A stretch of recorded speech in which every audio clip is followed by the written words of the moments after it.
Hari ini, saya akan membagikan firman Tuhan dengan saudara-saudari. Judul khotbah hari ini adalah Paskah Tuhan.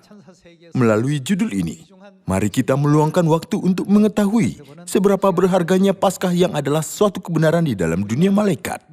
Ketika kita memilih suatu barang, kita ingin memilih barang yang bagus. Tetapi terkadang kita tidak mengetahui yang mana yang bagus itu. Pada saat itu, kita memilih merek barang yang terkenal, bukan? Kita bisa percaya kualitas barang ketika kita melihat mereknya. Di dunia ini, ada banyak merek yang terkenal. Itu disebut barang mewah. Para perempuan suka tas-tas. Jenis tas merek apa yang Anda ketahui? Dan laki-laki suka mobil. Ada merek mobil yang terkenal. Sambil memandang hal-hal sedemikian, saya mulai berpikir, apakah yang dianggap sebagai barang-barang mewah di dalam dunia malaikat? Ada barang yang made in Japan, yang made in USA, dan yang made in Korea. Juga ada beberapa merek yang bisa dibeli oleh semua orang, bukan? Jika begitu, apa atau bagaimana pendapat dunia malaikat terhadap Paskah? Siapa yang telah membuat Paskah? Made in berarti seseorang yang telah membuatnya, bukan? Made in Korea, artinya ini dibuat di Korea. Kalau begitu, jika ada sesuatu made by God Elohim, bagaimana anggapan para malaikat akan itu? Itu pasti akan menjadi barang paling mewah di dalam kerajaan surga. Salah satu barang paling mewah di surga adalah Paskah. Karena Paskah itu bukanlah buatan seorang nabi atau buatan seorang manusia. Tetapi itu buatan siapa? Itu dibuat oleh Tuhan. Di dalam alam semesta, siapakah yang memiliki kuasa menciptakan sesuatu? Tuhan adalah seniman atas seniman dan sang pencipta. Jika Paskah dibuat oleh tangan Tuhan, pastilah Paskah adalah barang yang paling mewah.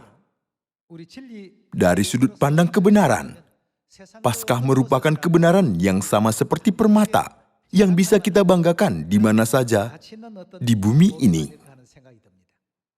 Hari ini, mari kita pelajari firman Tuhan dengan konteks sedemikian. Mari kita buka 1 Yohanes pasal 2. 1 Yohanes pasal 2 ayat 3 kita baca. Dan inilah tandanya bahwa kita mengenal Allah, yaitu jikalau kita menuruti perintah-perintahnya. Perintah-perintah Tuhan. Siapa yang telah membuat itu? Tuhanlah yang telah membuat itu. Itu buatan Tuhan. Bukankah itu adalah barang paling mewah? Di ayat 3 tertulis, kita mengenal Allah, yaitu jikalau kita menuruti perintah-perintahnya. Jika ada barang yang sama, tapi mereknya berbeda, satunya merek bagus, dan satunya lagi sedikit kurang nilai mereknya, yang mana yang saudara-saudari ingin pakai? Bukankah Anda mau menggunakan merek yang bagus? Alasannya apa? Karena Anda sudah tahu nilai dari merek itu, bukan? Menurut firman di sini, kita mengenal siapa jikalau kita menuruti perintah-perintah Tuhan. Kita akan mengenal Tuhan. Tuhan adalah seniman yang teragung di dalam alam semesta. Karena Tuhan memiliki kuasa penciptaan. Jika Tuhan itu telah mensahkan hari Sabat dan hari Paskah, kita bisa percaya hari-hari itu, walaupun kita tidak pernah melihatnya. Kita mengenal Tuhan. Terus ayat 4. Barang siapa berkata, aku mengenal dia, tetapi ia tidak menuruti perintahnya. Ia adalah siapa? Ia adalah seorang pendusta. Orang yang mengaku dia mengenal Tuhan, tetapi tidak menuruti perintah-perintah Tuhan, adalah orang yang tidak mengenal Tuhan secara rohani. Artinya begitu. Ia adalah seorang pendusta dan di dalamnya tidak ada kebenaran. Ayat 5. Tetapi barang siapa menuruti firman-Nya, di dalam orang itu sungguh sudah sempurna kasih Allah. Dengan itulah kita ketahui bahwa kita ada di dalam Dia. Barang siapa mengatakan bahwa ia ada di dalam Dia, ia wajib hidup sama seperti Kristus telah hidup. Tuhan telah membedakan orang yang mengenal Tuhan dengan yang tidak mengenal Tuhan, berdasarkan apakah merayakan Paskah Perjanjian Baru atau tidak. Apapun yang kita punya itu berasal dari Tuhan. Di mata para malaikat, orang yang memiliki barang paling mewah adalah anak-anak Tuhan. Mari kita buka Kisah Para Rasul pasal 5. Kisah Para Rasul pasal 5 ayat 38 kita baca. Karena itu aku berkata kepadamu, janganlah bertindak terhadap orang-orang ini. Biarkanlah mereka. Sebab jika maksud dan perbuatan mereka berasal dari manusia, artinya jika itu buatan manusia, apa yang akan terjadi? Pasti akan lenyap. Tetapi kalau berasal dari Allah, jika itu buatan Tuhan, kamu tidak akan dapat melenyapkan orang-orang ini. Mungkin ternyata juga nanti bahwa kamu melawan Allah. Nasihat itu diterima. Tujuan dan perbuatan kita, yaitu iman dan kebenaran yang kita miliki, itu dibuat oleh undang-undang siapa? Dibuat oleh Tuhan. Apakah sungguh-sungguh Tuhankah yang membuat itu? Jika Tuhan yang telah membuat itu, tidak perlu pendapat yang lain mengenai itu. Kita hanya perlu percaya itu. Mari kita baca Yeremia, pasal 31 ayat 31. Sesungguhnya akan datang waktunya, demikianlah firman Tuhan. Aku akan mengadakan apa? Mengadakan perjanjian baru dengan kaum Israel dan kaum Yehuda. Tuhan telah berfirman, Dia akan mengadakan perjanjian baru dengan kaum Israel dan kaum Yehuda. Mari kita konsentrasi pada kata mengadakan. Itu maksudnya, Dia membuat perjanjian baru. Menurut versi bahasa Inggris, I will make a new covenant. Jadi perjanjian baru telah dibuat dan ditetapkan oleh Tuhan. Sekarang, mari kita memahami perjanjian baru lebih terperinci. Mari kita baca Lukas pasal 22 ayat 7. Maka tibalah hari raya roti tidak beragi, yaitu hari di mana orang harus menyembelih domba Paskah. Lalu Yesus menyuruh Petrus dan Yohanes, katanya, pergilah persiapkanlah perjamuan Paskah bagi kita supaya kita makan. Lalu, ada hubungan apakah antara perjanjian baru dan Paskah? Yesus telah mengutus Petrus dan Yohanes untuk mempersiapkan Paskah. Mari kita lanjutkan baca ayat 19, ketika Yesus makan Paskah. Lalu ia mengambil roti, mengucap syukur, memecah-mecahkannya dan memberikannya kepada mereka, katanya, inilah tubuhku yang diserahkan bagi kamu, perbuatlah ini menjadi peringatan akan aku. Demikian juga dibuatnya dengan cawan sesudah makan. Ia berkata, Yesus Kristus menjelaskan makna Paskah dengan anggurnya. Cawan ini adalah apa?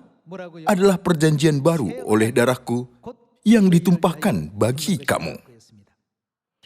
Siapakah yang telah membuat perjanjian baru ini? Di dalam Yeremia pasal 31 sudah tertulis, akan datang waktunya, aku akan mengadakan perjanjian baru dengan kaum Israel dan kaum Yehuda. Sesuai dengan nubuatan ini, Tuhan Yesus telah datang ke bumi ini 2000 tahun yang lalu dan memberitahukan perjanjian baru Paskah di ruangan atas Markus.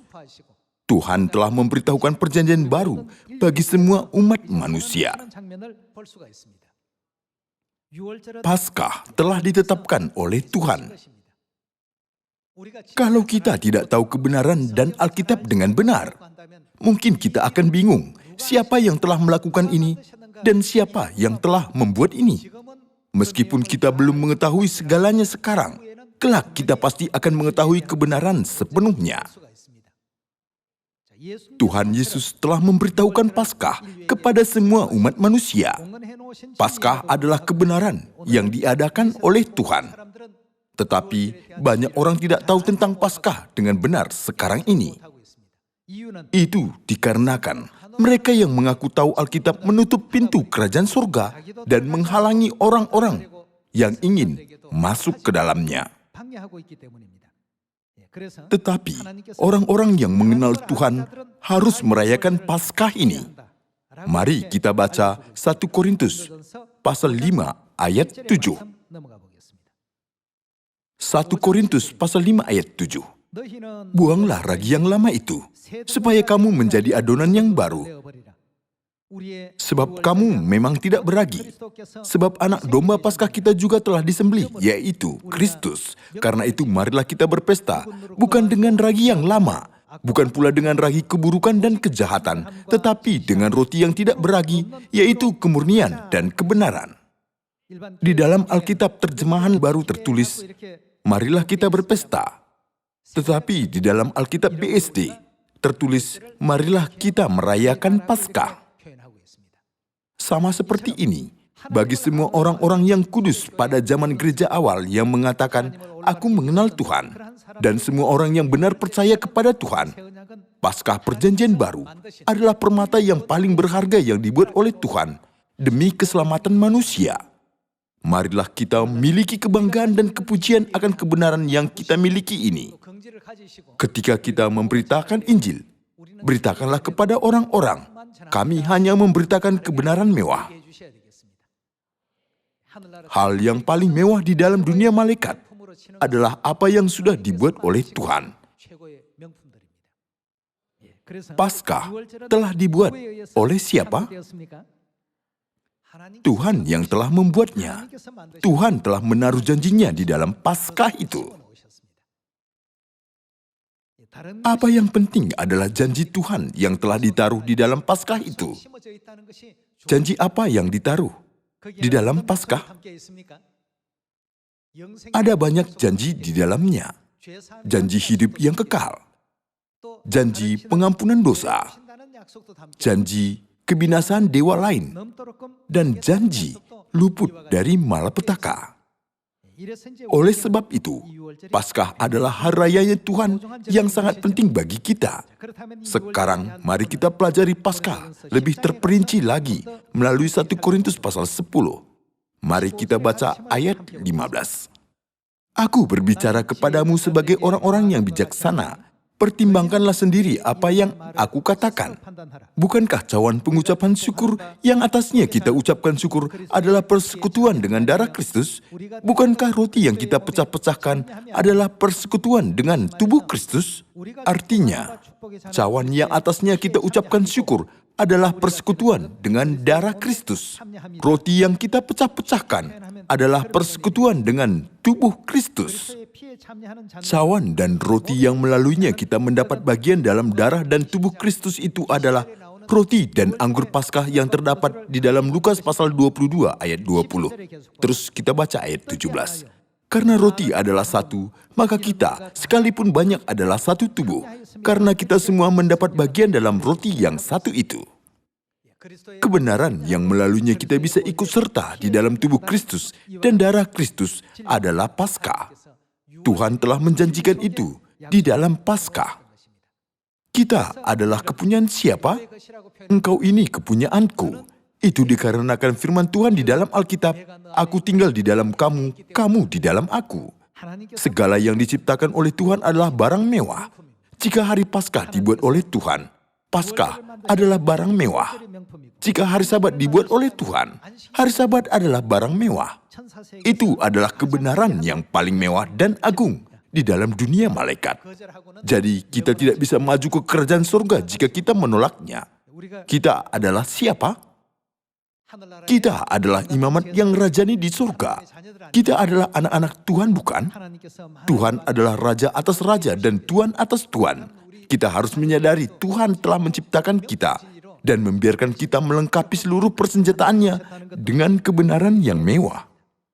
Mari kita pastikan itu melalui Yohanes pasal 6. Ayat 53 kita baca. Maka kata Yesus kepada mereka, aku berkata kepadamu, sesungguhnya jikalau kamu tidak makan daging anak manusia dan minum darahnya, kamu tidak mempunyai hidup di dalam dirimu. Barang siapa makan dagingku dan minum darahku, ia mempunyai hidup yang kekal, dan aku akan membangkitkan dia pada akhir zaman. Di dalam ayat ini, tubuh dan darah Yesus adalah roti dan anggur Paskah. Yesus telah mengambil roti, mengucap berkat dan berkata, "Inilah tubuhku yang diserahkan bagi kamu." Dan ia mengambil cawan yang berisi anggur, mengucap syukur lalu memberikannya dan berkata apa? "Cawan ini adalah perjanjian baru oleh darahku, yang ditumpahkan bagi kamu. Barang siapa makan dagingku dan minum darahku, ia mempunyai hidup yang kekal, dan aku akan membangkitkan dia pada akhir zaman." Ayat 55. Sebab dagingku adalah benar-benar makanan, dan darahku adalah benar-benar minuman. Barang siapa makan dagingku dan minum darahku, ia tinggal di dalam siapa? Di dalam aku dan aku di dalam dia. Sama seperti Bapa yang hidup mengutus aku dan aku hidup oleh Bapa. Demikian juga barang siapa memakan aku akan hidup oleh aku. Inilah roti yang telah turun dari surga, bukan roti seperti yang dimakan nenek moyangmu dan mereka telah mati. Barang siapa makan roti ini, ia akan hidup selama-lamanya. Paskah telah dibuat oleh Tuhan. Itu barang termewah. Tuhan telah memberikannya kepada kita anak-anaknya dan menaruh hidup yang kekal di dalam Paskah itu bagi kita. Di dunia ini ada banyak yang palsu, tetapi tidak ada yang palsu dari antara apa yang dibuat oleh Tuhan. Oleh karena itu, Tuhan telah berkata, "Engkau ini kepunyaanku." Mari kita lanjutkan baca Yesaya pasal 43. Yesaya pasal 43 ayat 1. "Tetapi sekarang beginilah firman Tuhan yang menciptakan engkau, hai Yakub, yang membentuk engkau, hai Israel. Janganlah takut sebab aku telah menebus engkau. Aku telah memanggil engkau dengan namamu. Engkau ini kepunyaan siapa? Engkau ini kepunyaanku. Engkau ini kepunyaanku. Karena Tuhan tinggal di dalam hati kita dan kita di dalam Tuhan. Karena daging dan darah Tuhan ada di dalam kita. Tuhan menyebut kita dengan kata, engkau ini kepunyaanku. Kita menjadi kepunyaan Tuhan, dan Tuhan menjadi Bapa kita dan Ibu kita. Supaya itu digenapi, ada satu hal yang harus menengahi antara kita dan Tuhan. Itu adalah Paskah yang melaluinya kita bisa menerima daging dan darah Tuhan. Paskah berperan sebagai penengah. Oleh sebab itu, Paskah telah disampaikan kepada semua orang kudus pada masa gereja awal. Lalu mereka memberitakan, marilah kita sampaikan Paskah sampai Yesus datang. Paskah adalah kebenaran yang harus kita beritahukan. Mari kita buka 1 Korintus pasal 11. Kita baca ayat 23. "Sebab apa yang telah kuteruskan kepadamu, telah aku terima dari Tuhan, yaitu bahwa Tuhan Yesus pada malam waktu ia diserahkan mengambil roti, dan sesudah itu ia mengucap syukur atasnya. Ia memecah-mecahkannya dan berkata, inilah tubuhku yang diserahkan bagi kamu. Perbuatlah ini menjadi peringatan akan aku. Demikian juga ia mengambil cawan sesudah makan, lalu berkata, cawan ini adalah perjanjian baru yang dimeteraikan oleh darahku.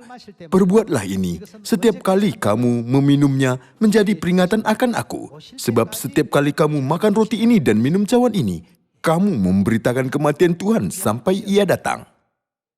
Paskah adalah kebenaran yang begitu berharga, tetapi setan selalu iri pada apa yang dihargai Tuhan. Setan berusaha menyembunyikan Paskah supaya orang-orang tidak bisa menemukan Paskah. Bagaimana nubuat dari Nabi Daniel? Setan akan mengubah waktu dan hukum. Tuhan telah membuat, menciptakan, dan mengadakan Paskah. Tetapi setan selalu bekerja mencegah orang-orang untuk menerima Paskah yang termewah di dalam kerajaan surga, supaya tidak diberitahukan di dalam dunia ini. Dia menutupi manusia supaya Paskah perjanjian baru buatan Tuhan itu tidak diberikan kepada manusia. Oleh karena itu, setan menghapuskan Paskah kebenaran hidup melalui rapat keagamaan di Nikea pada tahun 325 Masehi. Tetapi bagaimana kata Alkitab tentang Paskah itu? Dikatakan bahwa Paskah harus diberitakan sampai Tuhan datang. Namun, setan telah menghentikan pemberitahuan Paskah untuk mengambil kemuliaan yang harus diterima Tuhan. Jika Paskah tetap ada di bumi ini, semua manusia hanya akan memuji dan memuliakan Tuhan. Jadi dia sudah menghapuskan Paskah dan mencuri kemuliaan Tuhan. Dia berusaha keras untuk memberikan manusia buatannya sendiri, seperti hari Natal dan ibadah Minggu, sebagai ganti Paskah dan hari Sabat buatan Tuhan. Tetapi kita adalah anak-anak Tuhan. Kita harus menyukai buatan Tuhan dan hanya menggunakan buatan dari Tuhan. Kenapa begitu? Karena di dalam buatan Tuhan ada janji Tuhan yang adalah satu-satunya jalan ke kerajaan surga. Kita tidak akan pernah bisa masuk ke surga melalui buatan setan. Jadi, mari kita bangga atas pemberitahuan Paskah. Sekarang, sebab kita memberikan barang-barang mewah rohani, maka bagaimana pendapat malaikat di surga terhadap kita? Mereka menganggap kita sebagai anak-anak surgawi yang paling mewah di surga, bukan? Jadi hari ini, sama seperti yang tertulis di 1 Korintus pasal 11, kita harus memberitakan kematian Tuhan yang mengorbankan dirinya sebagai anak domba Paskah sampai Ia datang. Paskah bukanlah kebenaran yang boleh dihapuskan pada tahun 325 Masehi. Alkitab menyadarkan kita untuk terus memberitakan Paskah. Ketika kita memahami apa yang diberitahu dari Alkitab dengan benar, barulah kita bisa membedakan gereja palsu dan gereja benar, dan membedakan gereja mewah dan gereja penipu. Itu semua adalah berkat Tuhan. Di dalam 1 Yohanes pasal 2 ayat 4 ada tertulis, barang siapa berkata, aku mengenal dia, tetapi ia tidak menuruti perintahnya. Di dalam perintah Tuhan ada Paskah dan hari Sabat, bukan? Alasan orang-orang tidak menuruti perintah-perintah Tuhan itu, karena mereka tidak mengetahui nilai dari perintah-perintah itu. Mereka tidak tahu nilai dari merek itu, tapi berkata, aku sudah tahu barang mewah itu. Jika seorang sarjana teologi berkata, aku sudah tahu kebenaran mewah rohani, dan dia berpidato dan berkhotbah dan memberi nasihat dengan pengetahuannya, itu hanya bunyi yang hampa, tidak punya suatu arti apapun, jika dia berkata tanpa menuruti perintah-perintah Tuhan. Untuk memberikan kita keselamatan, Tuhan telah membuat perintah-perintahnya satu demi satu, dengan menaruh segala kekuasaan dan berkat rohani di dalam perintah-perintah itu. Tuhan telah membuat satu perintah yang mengandung ribuan berkat yang diberikan Tuhan. Kita harus mengetahui nilainya itu. Misalnya, seorang pencuri yang tidak mengetahui nilai dari merek masuk ke dalam suatu rumah. Di dalam rumah ada banyak tas mewah, dan di antaranya ada sebuah tas seharga 300 juta rupiah. Pencuri itu tidak mengambil tas itu, tetapi mengambil sebuah bros yang harganya kurang dari 100.000 rupiah. Dia tidak mengambil 300 juta rupiah, tetapi 100.000 rupiah, karena tidak mengetahui nilainya. Jika dia mengetahui nilainya, dia pasti akan mengambil semua tas itu, bukan yang lain. Demikian juga, ketika kita mengetahui kebenaran yang dibuat oleh Tuhan, adalah yang paling tinggi nilainya di dalam kerajaan surga, kita bisa lebih rajin memberitakan Paskah dan hari Sabat. Jadi jangan berikan tanpa ikhlasan. Tolong beritakan betapa agung dan mewahnya Paskah itu. Dengan demikian, mereka akan mengetahuinya dengan mudah. Karena itu buatan Tuhan, made in Tuhan Elohim.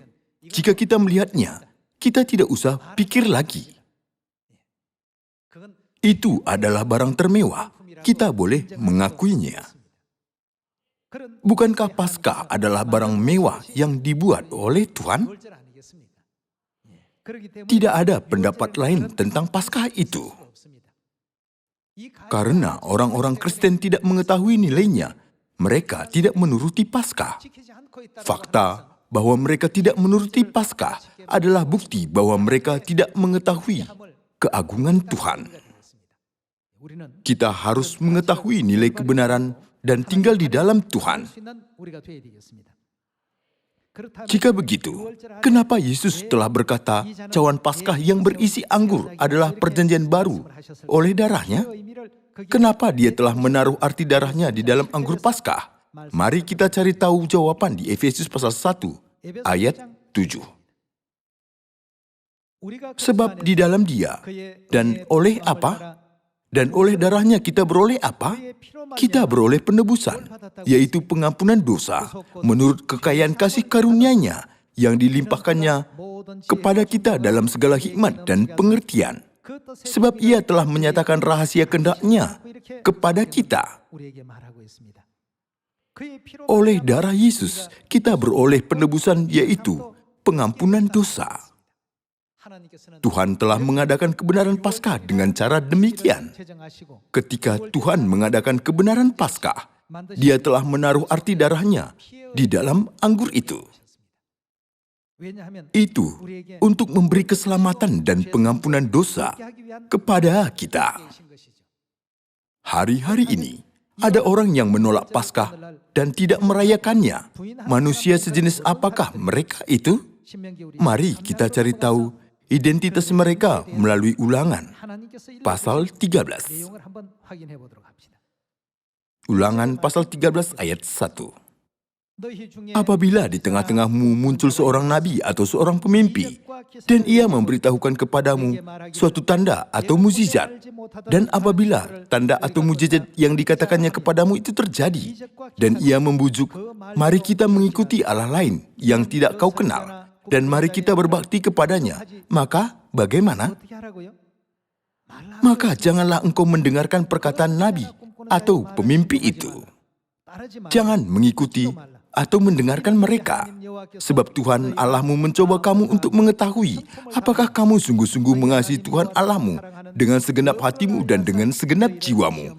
Tuhan Allahmu harus kamu ikuti, kamu harus takut akan Dia.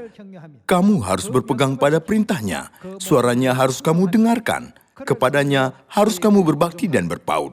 Nabi atau pemimpi itu haruslah dihukum mati, karena ia telah mengajak murtad terhadap Tuhan Allahmu yang telah membawa kamu keluar dari tanah Mesir dan yang menebus engkau dari rumah perbudakan. Dengan maksud untuk apa? Untuk menyesatkan engkau dari jalan yang diperintahkan Tuhan Allahmu kepadamu untuk dijalani. Kapan Tuhan telah membawa orang Israel keluar dari tanah Mesir? Pada hari Paskah, bukan? Tuhan berfirman tentang orang yang menyesatkan orang Israel dari Dia, yang telah membawa mereka keluar dari tanah Mesir dan yang menebus mereka dari rumah perbudakan. Pada waktu 3.500 tahun yang lalu, zaman Musa, Tuhan telah mengajarkan kita orang yang menghalangi dan mengganggu Paskah harus dihukum mati. Dengan maksud untuk menyesatkan engkau dari jalan yang diperintahkan Tuhan Allahmu kepadamu untuk dijalani.